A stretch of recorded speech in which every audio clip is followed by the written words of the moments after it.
Então vamos aqui para mais uma pergunta.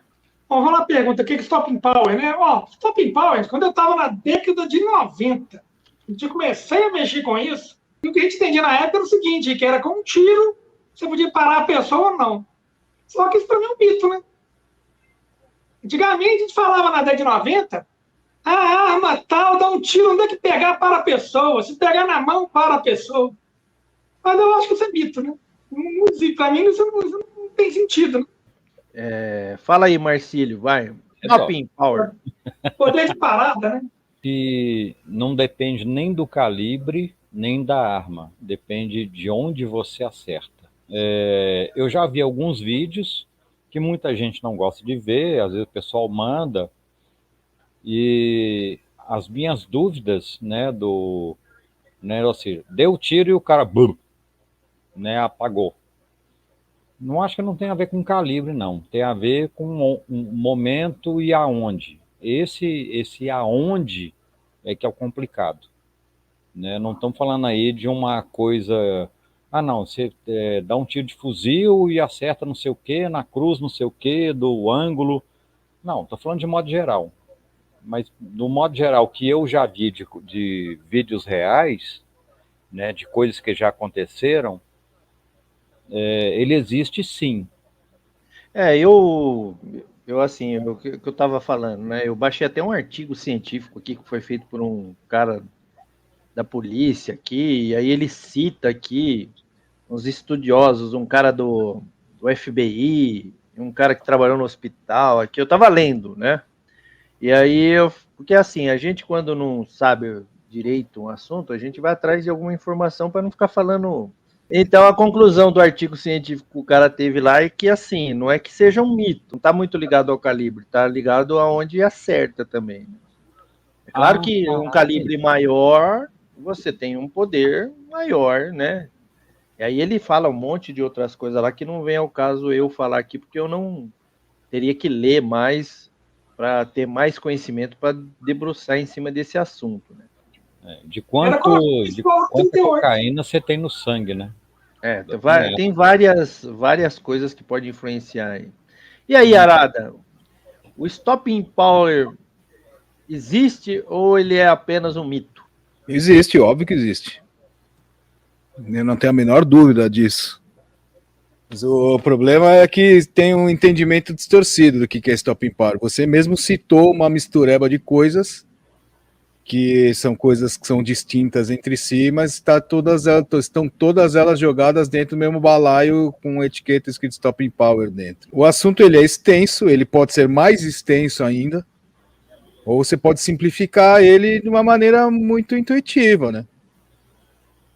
Porque qual é a dúvida que você tem que se você arremessar um projétil maior ou mais pesado, ele vai causar mais dano do que um outro que é menor e mais lento? Aí o grande debate é justamente quando você cruza essas características, né? Ao invés de você pegar um projétil mais lento e mais leve, você pega um projétil mais leve e mais rápido contra um projétil mais lento e mais pesado. Só que essa discussão, ela já aconteceu assim o ápice dessa discussão foi na década de 90. E de lá para cá, estranhamente, eu achei que esse tipo de debate ele ia acabar. Porque realmente hoje em dia não tem mais necessidade disso. Pelo menos na minha cabeça eu achava isso. Muito pelo contrário, inclusive, a discussão ela só aumentou, ela ficou mais acalorada e mais desinformação foi adicionado nesse debate. Então hoje eu vejo que isso está muito, mas muito, muito mais distante do que esteve antes de você chegar num critério que fosse de comum acordo entre todo mundo. Porque, antes de mais nada, a questão do Stopping Power é uma questão de filosofias. É uma diferença de filosofias. Que a discussão de verdade, ela começa na definição do que é Stopping Power. O que é Stopping Power? Se você perguntar aqui para nós quatro, fizemos um levantamento só entre a gente aqui, muito provavelmente a gente vai ter 4 entendimentos diferentes. E a partir daí, cada um vai se posicionar de acordo com aquilo que for mais coerente com aquilo que você considera que seja Stopping Power, tá? Eu imagino isso. Podemos até fazer o teste para ver onde é que isso chega. Então, a primeira coisa, o primeiro ponto para que essa discussão ela realmente tenha um objetivo, que você consiga trazer uma luz dentro de diversos fatores, é você definir o que é Stopping Power. Então, a primeira distorção que se faz nesse tipo de discussão é você distorcer esse princípio. Porque a ideia do Stopping Power, ela vem originariamente de um conceito de caça que se chamava Knockdown Power. Na questão da caça de calibre pesado, o Knockdown Power sempre foi uma medida empírica, né? Calibre para derrubar elefante, calibre para derrubar búfalo, calibre para derrubar rinoceronte, e aí por aí vai. Via de regra, cara, você pode ver que intuitivamente as pessoas acreditam em Stopping Power. Mesmo aqueles que falam que não existe, que é mito, eles acreditam, porque ninguém é louco de sugerir de você portar uma pistola calibre 22 para defesa. Muito menos para segurança pública. Muito menos para forças militares. E a grande verdade é que Stopping Power, ela basicamente está relacionado com duas coisas, né? Com dano de tecido e com choque hipovolêmico, né? Eu acho, nos meus estudos bem superficiais que eu faço desse assunto, que é mais dano de tecido do que choque hipovolêmico. Choque hipovolêmico, para quem não sabe, é a consequência do que você tem de perda de sangue, né? É a reação que o seu corpo tem quando você começa a perder sangue por hemorragia. Qual é a dúvida que você tem, cara? Que potencialmente um calibre maior, mais forte, ele vai causar mais dano? Nenhuma dúvida. Mas é que se colocou uma luz diferente com o relatório do FBI, explicando por que eles voltaram para o 9. Então, essa discussão, ela voltou já enviesada, né? Com distorções na origem. Não é, hoje você tem grandes estudiosos, renomados, estudiosos de balística, doutores, professores, civis e policiais e militares, que eles ficam advogando que Stopping Power é mito, eles só ficam repetindo aquilo que está no relatório do FBI, entendeu? E aí eles vão pegar esses estudos e testes para dar consistência no que o FBI falou. Então, como tem muitas variáveis, e a maioria dessas variáveis elas são muito intangíveis, então fica difícil de você ter uma conversa definitiva, né? Vou dar um exemplo, assim. Tem uma variável que ela é muito inconsistente, que é o tipo de projétil, por exemplo. O tipo de projétil, ele pode e muda absurdamente o comportamento do conjunto calibre munição nesses quesitos de destruição de tecido e de choque hipovolêmico. Então, mesmo entre munições ogivais, dá diferença de fabricante para fabricante. Mesmo entre munições de ponta oca, dá diferença de fabricante para fabricante, de modelo para modelo. Então, você tem vários desdobramentos, né, da argumentação dessa questão de Stopping Power. Mas a discussão, ela basicamente começa na definição do que é Stopping Power.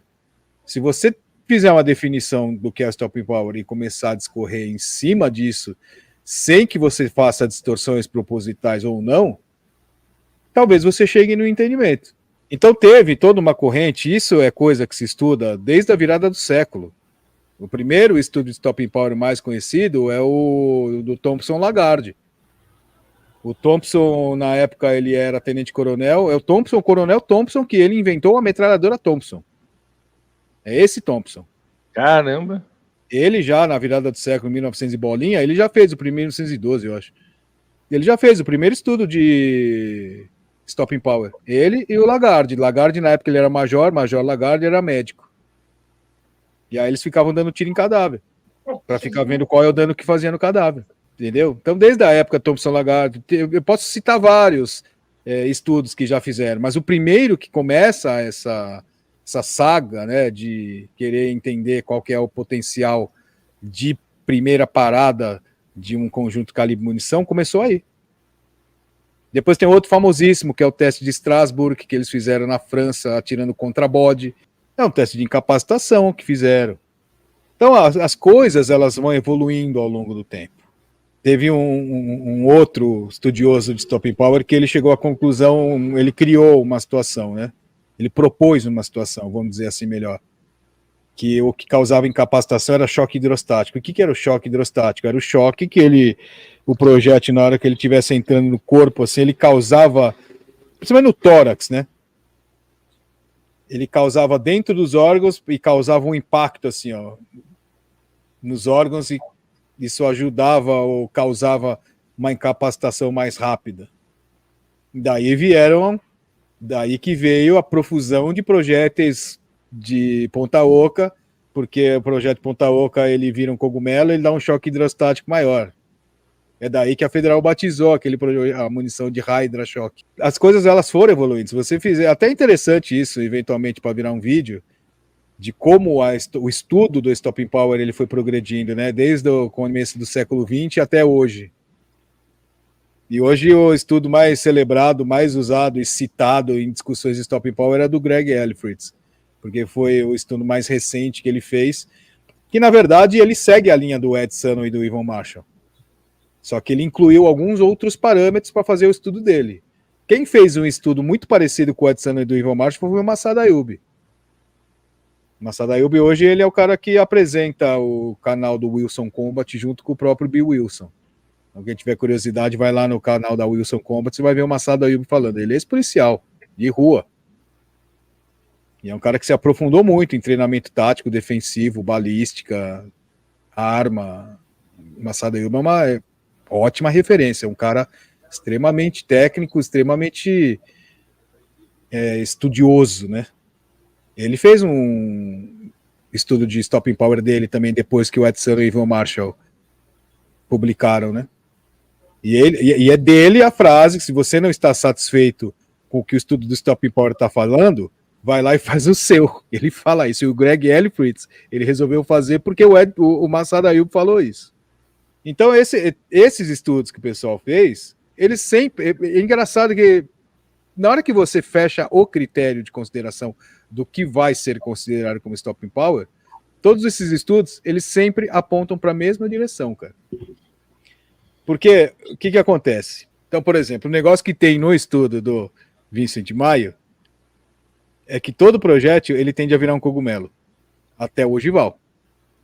E quando o projétil ele vira um cogumelo, ele faz uma destruição de tecido maior. É que tá um negócio, né? Se o cara toma um tiro de 22 na perna, mas toma um tiro de 357 na perna, o cara não anda mais. O pessoal usa o Kazu para dar tiro em urso. Já pensou o cara tomar um tiro de Kazu? Então, quer dizer, o calibre influencia sim, né? Nesse caso, aí seria uma questão de energia também, né? Energia é consequência, né? A energia ele é um número terminal, ele é um número final, ele é um número produto. Então você multiplica o peso do projétil pela velocidade ao quadrado, você vai chegar na energia cinética, né? A energia por si só, ela não diz muita coisa, né? Vou dar um exemplo. 44 Magnum, em tese, ela tem menos energia do que um 223. Em tese não, na prática. Ele tem uma energia cinética menor. Só que é sabido pela prática que tem coisa que 44 Magnum derruba e tem coisa que 223 não derruba. Você não vai, por exemplo, em lugares que é permitido, você não vai sugerir, indicar e muito menos recomendar o 223 para você fazer uma caça, por exemplo, de um veado.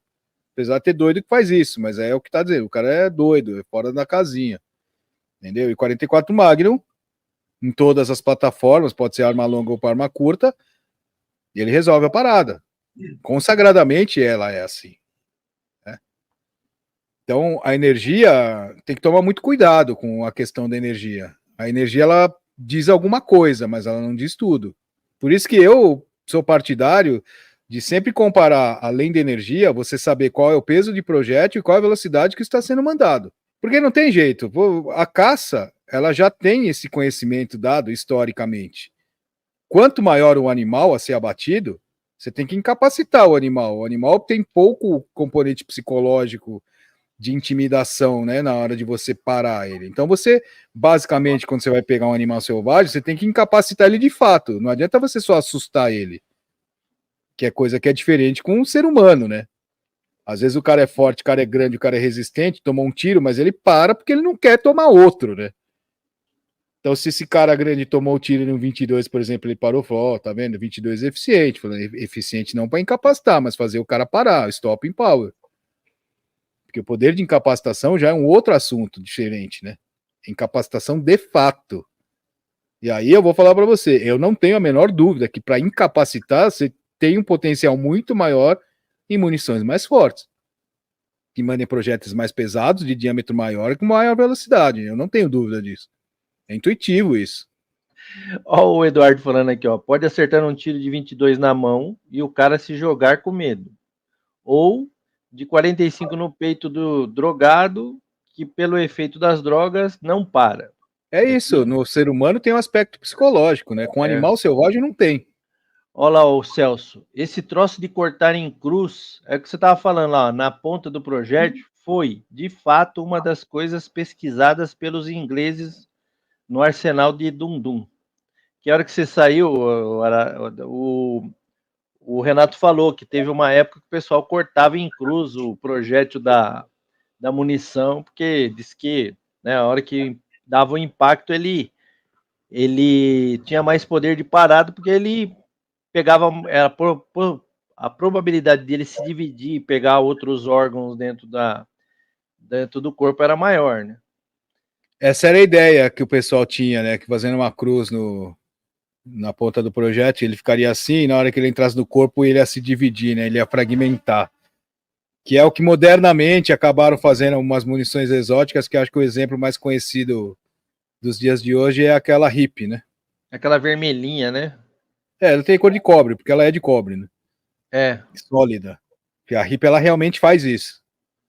Mas eles descobriram que aquilo lá virava um cogumelo. E aí descobriram posteriormente que para virar um cogumelo era melhor você fazer só um buraco do que você fazer a cruz. Porque esse cogumelo, teoricamente, ele seria mais controlável, né? Ele teria uma previsibilidade maior. Mas é isso, cara. Isso daí, se você for fazer a tomada do estudo de Stopping Power dessas épocas, desde o primeiro até os dias de hoje, você vai passar por esse experimento no Arsenal de Dundum, que é uma cidade na Índia, teve ocupação inglesa. Aí os caras não tinham o que fazer lá, ficavam inventando essas merdas. Isso é tudo relatado e documentado, tá? Você dá uma busca, você vai ver os tipos de corte que eles faziam no projétil, imaginando como é que isso funcionaria dentro de um corpo humano, cara.